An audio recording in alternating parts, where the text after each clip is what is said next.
Hi അസ്സലാമു അലൈക്കും. ഇന്ന് ഞാൻ വന്നിരിക്കുന്നത് സൂപ്പർ ടേസ്റ്റി ആയിട്ടുള്ള ഒരു ഐസ്ക്രീം കേക്കിൻ്റെ റെസിപ്പി ആയിട്ടാണ് കേട്ടോ. ഇതിലൊരു സ്പെഷ്യൽ കൊടുത്തിട്ടുണ്ട് കേട്ടോ. അതുകൊണ്ട് ഈ ഒരു കേക്ക് എത്ര കഴിച്ചാലും മതിയാകില്ല കേട്ടോ. അപ്പം നമുക്ക് ഈ വീഡിയോ ഒന്ന് കണ്ടു നോക്കാം കേട്ടോ. ആദ്യം നമുക്ക് ഡ്രൈ ഇൻഗ്രീഡിയൻസ് ഒക്കെ ഒന്ന് അരിച്ചെടുക്കണം.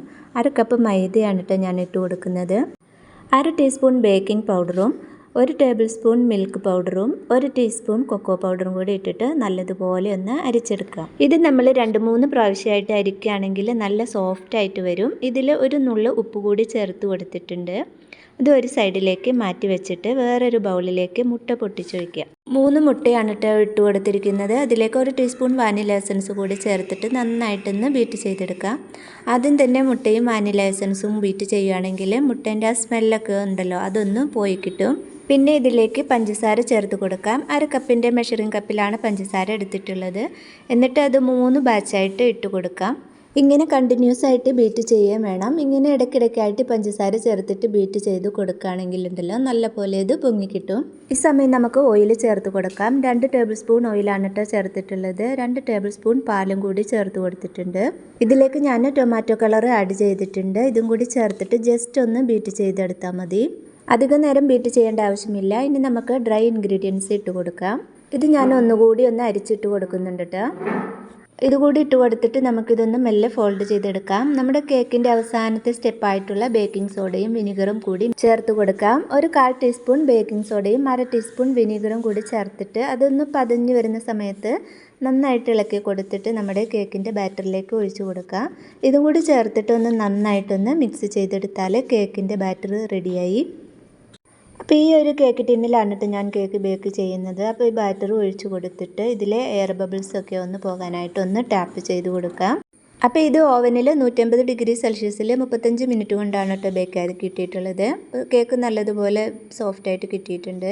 ചൂടാറിയതിന് ശേഷമാണ് കേട്ടോ ഞാൻ കേക്ക് പുറത്തെടുത്തിട്ടുള്ളത്. ഇതിൽ ബട്ടർ പേപ്പറൊക്കെ ഒന്ന് മാറ്റി കൊടുത്തിട്ടുണ്ട്. ഇതിൻ്റെ മുകൾ വശം ഞാനൊന്ന് കട്ട് ചെയ്ത് മാറ്റി വെച്ചിട്ടുണ്ട്. അപ്പം ഞാൻ കേക്ക് റെഡിയാക്കി എടുക്കുന്നത് ഈ ഒരു ട്രേയിലാണ് കേട്ടോ. അപ്പോൾ ഇതിലേക്ക് കേക്ക് വെച്ച് കൊടുത്തിട്ടുണ്ട്. അപ്പോൾ കേക്കിനൊരു ഇത്തിരി വലിപ്പം കൂടുതലുണ്ട്. അപ്പോൾ 2 സൈഡും ഒന്ന് കട്ട് ചെയ്തിട്ട് ബാക്കിയുള്ള ഗ്യാപ്പ് കൂടി ഒന്ന് ഫില്ല് ചെയ്തെടുക്കുന്നുണ്ട്.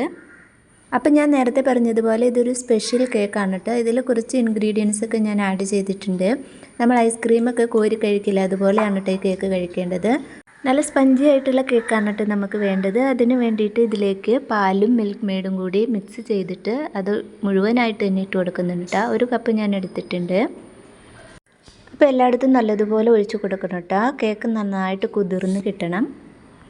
ഇനി ഇതിൻ്റെ രണ്ടാമത്തെ സ്പെഷ്യലാണ് കേട്ടോ നമ്മൾ ഇതിൽ ചേർത്ത് കൊടുക്കുന്ന ക്രീം. വിപ്പിംഗ് ക്രീം ഞാൻ ബീറ്റ് ചെയ്ത് വെച്ചിട്ടുണ്ടായിരുന്നു. അതിലേക്ക് കണ്ടൻസ്ഡ് മിൽക്ക് ഇട്ട് കൊടുത്തിട്ട് നന്നായിട്ടൊന്ന് ബീറ്റ് ചെയ്തെടുക്കാം.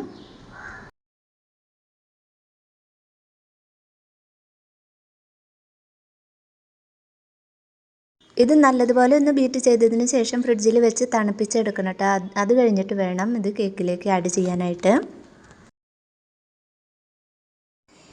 അപ്പോൾ ഈ ക്രീം കേക്കിൻ്റെ മുകളിലേക്ക് എല്ലായിടത്തേക്കും ഒരേപോലെ ആകത്തക്ക രീതിയിൽ നമുക്കൊന്ന് ഇട്ട് കൊടുക്കാം. ഈ ക്രീം ഒരുപാട് കട്ടിയായിട്ട് ബീറ്റ് ചെയ്യേണ്ട കേട്ടോ. ഇതുപോലെ കുറച്ച് ലൂസായിട്ടിരിക്കണം. ഇനി കേക്കിൻ്റെ മേലെ ഒരു വൈറ്റ് ചോക്ലേറ്റ് വെച്ചിട്ടൊന്ന് ഡെക്കറേറ്റ് ചെയ്യുന്നുണ്ട്. അപ്പോൾ ഞാൻ ക്രീമും ചോക്ലേറ്റും എടുത്തിട്ടുണ്ട്. ഇതൊന്ന് മെൽറ്റാക്കി എടുക്കാം.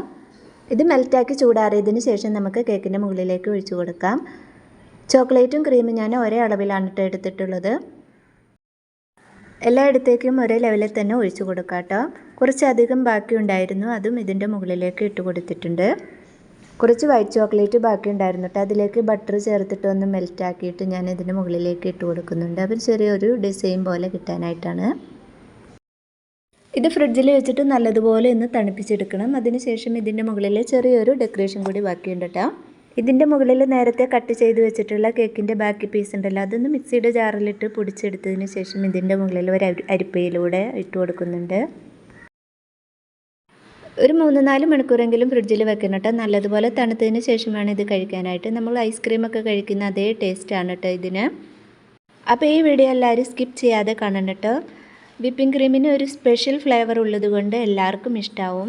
അപ്പോൾ എല്ലാവരും ഈ റെസിപ്പി തന്നെയൊന്ന് ഉണ്ടാക്കി നോക്കിയിട്ട് ഫീഡ്ബാക്ക് അറിയിക്കാൻ മറക്കില്ല കേട്ടോ. വീഡിയോ എല്ലാവർക്കും ഇഷ്ടമായെന്ന് കരുതുന്നു. ഇഷ്ടമായാൽ ലൈക്ക് ചെയ്യാനും ഷെയർ ചെയ്യാനും കമൻറ്റ് ചെയ്യാനും മറക്കില്ല കേട്ടോ. അടുത്ത നല്ലൊരു വീഡിയോയുമായിട്ട് വീണ്ടും വരാം. അസ്സലാമു അലൈക്കും.